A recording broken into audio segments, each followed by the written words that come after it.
Assalamualaikum warahmatullahi wabarakatuh. Kembali lagi bersama Nana Story.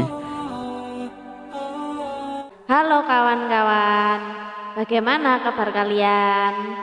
Semoga kalian sehat selalu dan dalam keadaan sehat walafiat.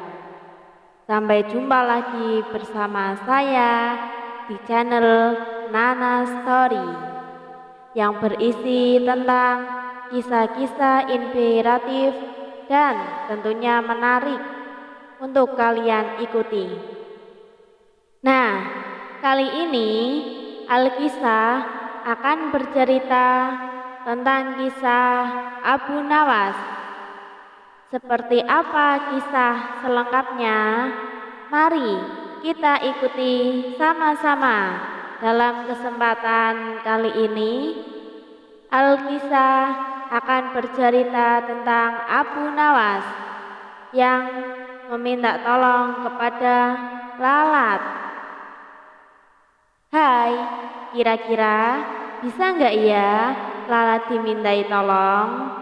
Jadi pada suatu hari di negeri 1001 malam di sebuah kerajaan yang dipimpin oleh Raja Harun ar-Rasyid.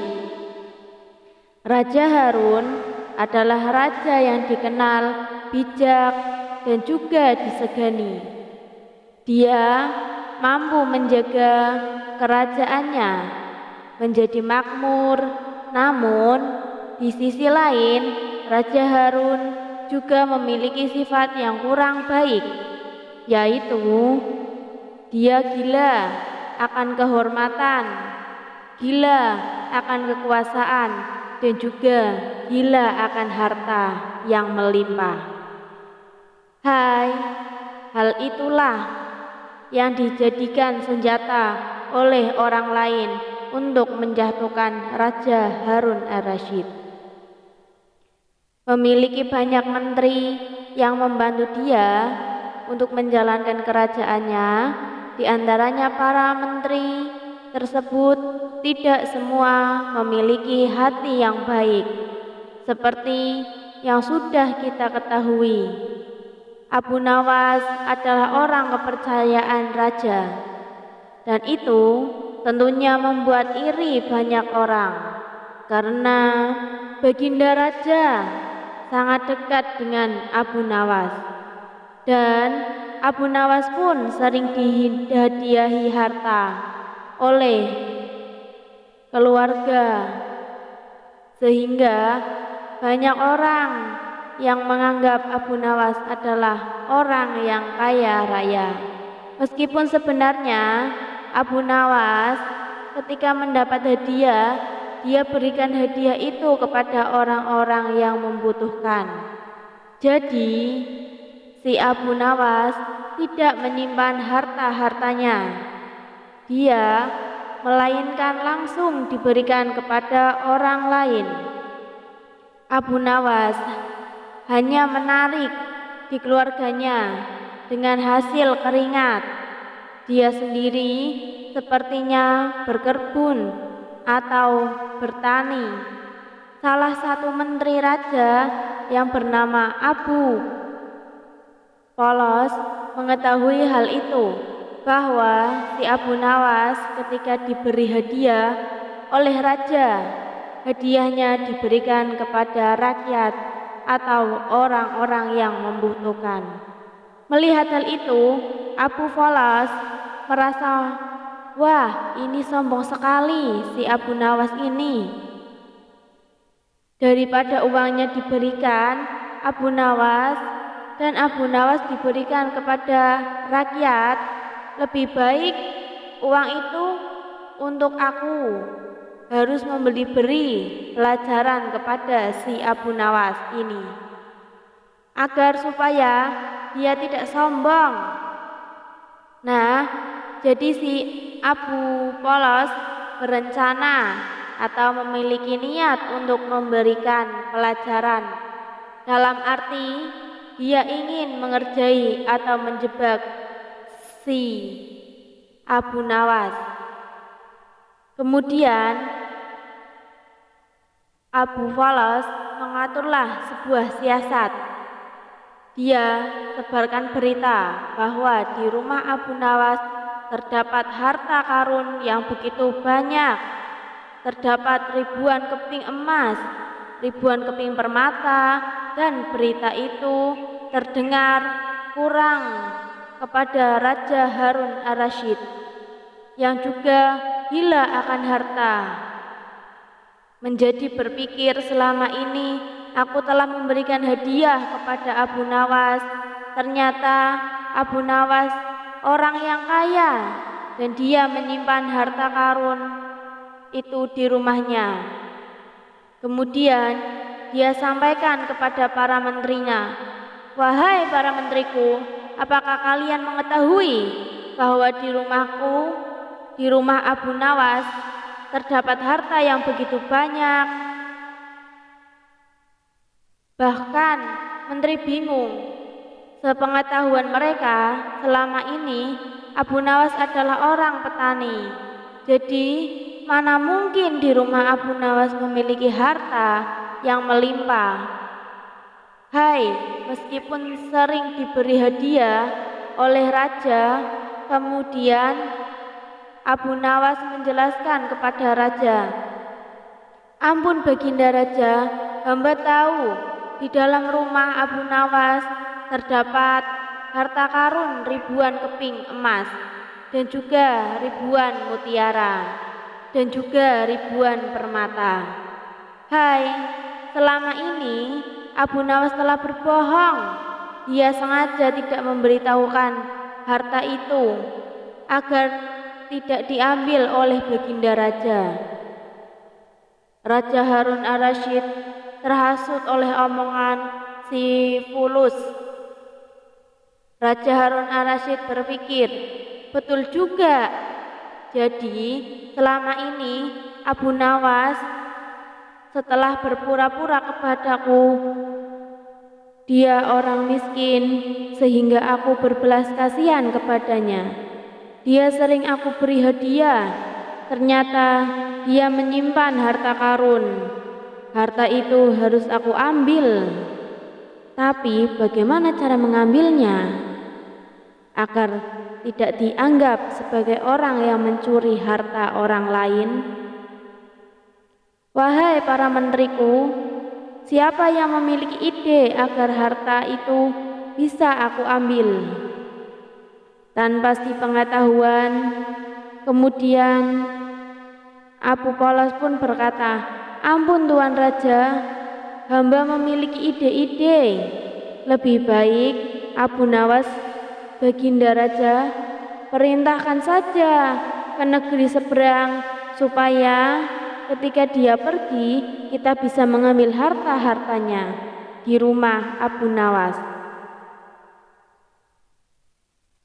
"Baiklah, perintahkan saat ini juga kepada si Abu Nawas untuk pergi ke negeri seberang.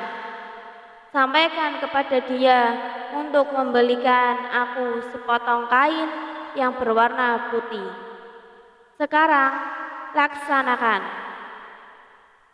Kemudian para pengawal berangkatlah menuju ke rumah Abu Nawas, memberikan kepada Abu Nawas bahwa Abu Nawas diperintahkan raja untuk pergi ke negeri seberang untuk memberikan kain berwarna putih. Abu Nawas pun seketika menyanggupi karena Abu Nawas menganggap ini adalah titah dari rajanya. Kemudian seketika Abu Nawas berangkat bersama istrinya, tentunya karena perjalanannya cukup jauh. Kemudian Akal Bulus melaporkan kepada raja. Raja Abu Nawas bersama istrinya telah berangkat menuju ke negeri seberang. Besok dia baru kembali. "Saya minta izin hari ini untuk membongkar tempat harta karun itu." "Oh, baiklah, berangkatlah kamu, Abu Falas." dengan para pengawal, "Ambil harta-harta itu dari rumah Abu Nawas." Kemudian Abu Polos pun dengan para pengawal berangkat menuju ke rumah Abu Nawas. Abu Polos yang tahu di rumah itu tidak ada harta, dia sengaja memerintahkan kepada pengawal untuk membongkar seisi rumah Abu Nawas. "Hancurkan beberapa bagian rumah Abu Nawas, digali di bagian belakang, bagian depan, di bagian dalam, sehingga rumah Abu Nawas menjadi berantakan." Dan Abu Polos pun tersenyum senang karena sudah setia, merasa berhasil memberikan pelajaran kepada Abu Nawas. Keesokan harinya, ketika Abu Nawas bersama istrinya pulang ke rumahnya, dia begitu terkejut melihat rumahnya hancur berantakan. Istrinya pun menangis sejadi-jadinya, dan Abu Nawas pun marah melihat hal itu. Siapa yang tega sekali? Bahkan hancurkan, aku sudah tidak memiliki rumah lagi. Kemudian ada salah satu tetangga dari Abu Nawas menghampiri Abu Nawas karena dia tidak tega menyampaikan bahwa alat kemarin ada seorang menteri dan para pengawal yang datang ke rumah untuk menghancurkan rumah Abu Nawas. Abu Nawas pun berpikir, "Oh, jadi ini adalah siasat raja untuk menghancurkan aku. Dia perintahkan aku untuk membeli kain ini, sementara dia menghancurkan rumahku." Toh, Abu Nawas pun merasa sangat kecewa dan dia segera pergi menuju kerajaan. Dia menghadap kepada raja. "Ampun raja, mengapa pohon raja menghancurkan rumah hamba?" "Hai sang raja, tentunya tidak mau dituduh. Apa maksudmu, Abu Nawas?" "Aku tidak pernah menyentuh rumahmu. Mengapa kamu menuduhku? Apa kamu ingin aku penjara?" "Aku tidak pernah sama sekali menghancurkan rumahmu. Apa kamu punya bukti?" Abu Nawas pun menyadari bahwa jika dia tidak memiliki bukti apapun kecuali perkataan tetangganya yang belum tentu itu bisa dijadikan bukti, salah-salah tetangganya juga bisa dihukum oleh Raja Harun ar-Rasyid. Kemudian Abu Nawas pulang dengan rasa kesedihan mendalam. Malam harinya dia bersama istrinya diam di runtuhan atau di puing-puing rumahnya yang telah dihancurkan oleh Raja Harun. Melalui menteri dan para pengawalnya, ini dia berikan makanan kepada istrinya. Namun selera makan istrinya sudah hilang, sehingga makanan itu dikerubungi oleh lalat-lalat yang begitu banyak. Di tengah renungannya dan melihat makanan yang dikerubungi oleh lalat, Abu Nawas mendapatkan ide cemerlang untuk ia meminta keadilan kepada raja yang telah menghancurkan rumahnya, namun tidak mau bertanggung jawab.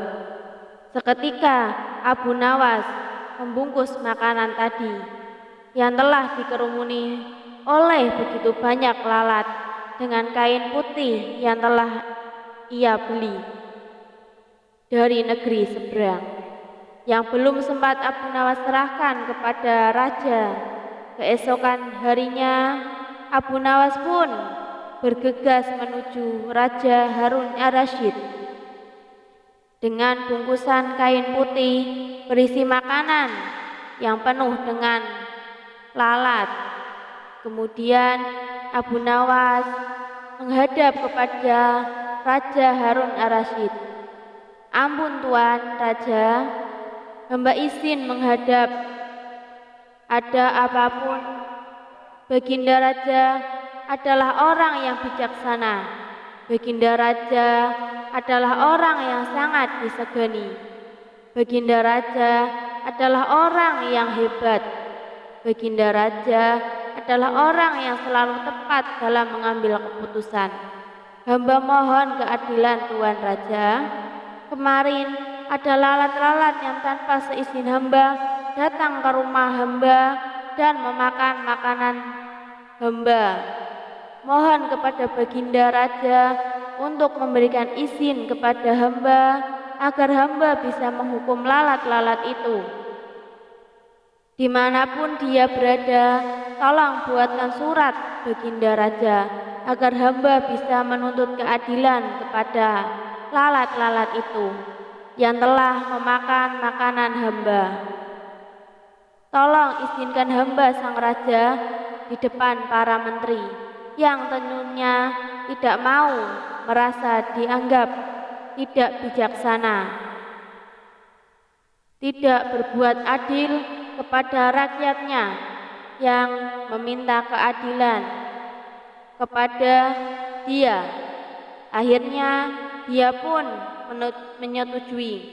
Baiklah, aku buatkan surat tertulis bahwa kau boleh menghukum lalat-lalat dimanapun dia berada.